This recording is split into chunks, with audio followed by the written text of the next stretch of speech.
Actually, hindi na yan makontrol ngayon ng mga DOA kung mag-increase man bawat litro ang mga gasoline station. It is because wala talaga supply unless the DOA will prepare the price protection sa mga gasolinahan. At saka, prepare din sila na dapat may mga consistent supply sa bawat gasolina. So that was the time na pwede sila magsabi na huwag itaas ang presyo.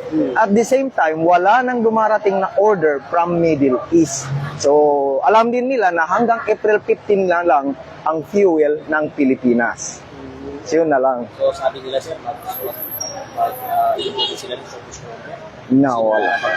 Wala na yun. Yun talaga. Wala tayong magagawa kasi wala tayong supply sa Pilipinas unless mag-allow ang Brunei at saka Malaysia.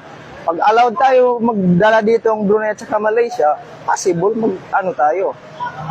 Pwedeng bumaba yung fuel. Pero let's say for example, basettle na ang sigalot sa Middle East. Aabot pa yan ng buwan bago mag-roll back ang fuel. Kasi matagal pa yan ang loading from Philippines to Middle East or from Middle East papunta sa Pilipinas. So doon pa lang tayo magkakaroon ng mga konting rollback. Pero as of now, nawala talaga. Yes. Mr. President, with the expected oil price hikes in the coming weeks and disruption in the global supply chain, I think it's also a fair assumption na tataas din po ang presyo ng ibang mga consumer goods. Are there certain goods that we are bracing for, and what interventions are in place? Well, it all depends on how long this lasts.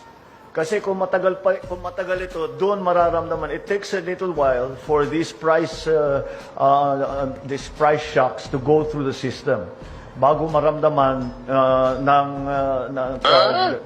yung daily consumers, maramdaman nila sa presyo ng mga iba't ibang produkto.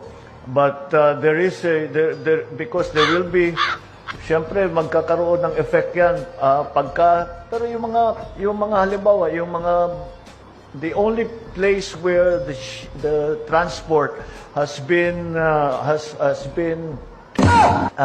disrupted is really in that area. So even if you think about it, yung mga barko na parating na rito, papunta, mag-deliver ng mga goods, they are still traveling.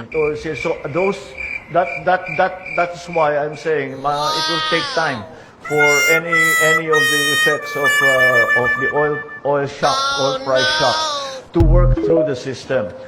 And of course, the prayer that we have is that before they work their way through the system, matapos na ito. So that hindi na masyadong maramdaman ng taong bayan.